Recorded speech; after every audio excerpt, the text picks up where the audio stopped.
hold a meeting tomorrow regarding the strike. Building Walyeula, KTN News.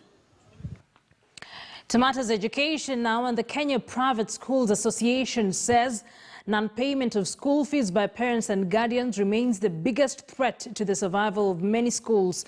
The Chief Executive Officer, Peter Ndoro, says out of 11,000 private schools that existed before COVID-19, 200 have closed shop. Meanwhile, the Kenya Union of Post-Primary Education Teachers, KUPPET, now wants Education Cabinet Secretary Professor George Magoha to recall all learners to ensure their safety and consistent monitoring of their development by their teachers.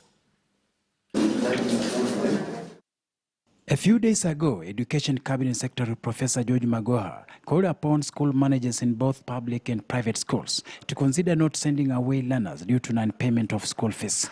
May I once again plead with our principals and head teachers to ensure that no child is sent home on account of school fees, both in the private and the public sector. But going by the struggles private schools are facing, allowing learners in school without school fees is a big threat to the business. Private schools must get resources to be able to support the provision of quality education in a safe, secure and healthy environment. That has to be done through requesting our parents to pay school fees. Kenya Private School Association Chief Executive Officer Peter Ndoro says had the government considered a stimulus package for private schools, many of the challenges facing the sector would have been tackled. We appreciate the government promise to give private schools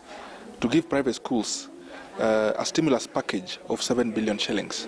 But as we speak, that still remains a promise.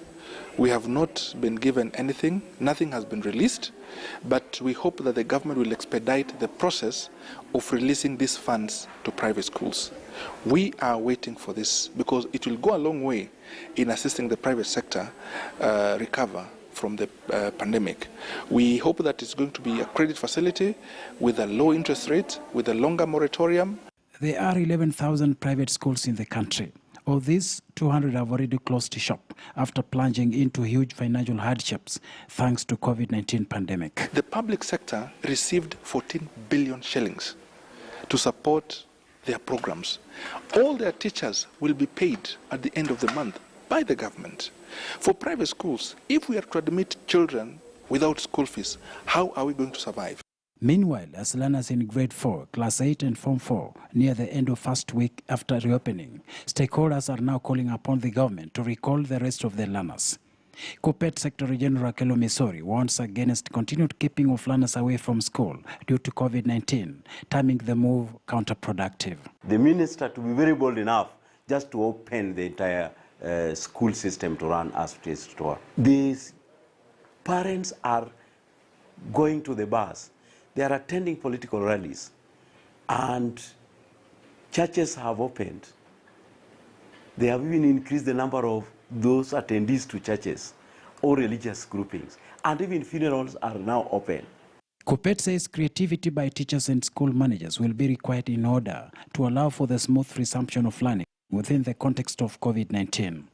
According to the recommendation from the Education Response Committee on COVID-19, the first phase of reopening was supposed to have taken place on October 5th. Had everything worked as per the plan, the last batch of learners to reopen will be October 19th.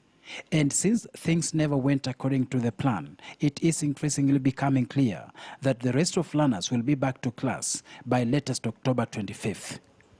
Shadrach Miti, KTN News. Now, the race from Sambweni parliamentary seat slated for the 15th of December has formally kicked off.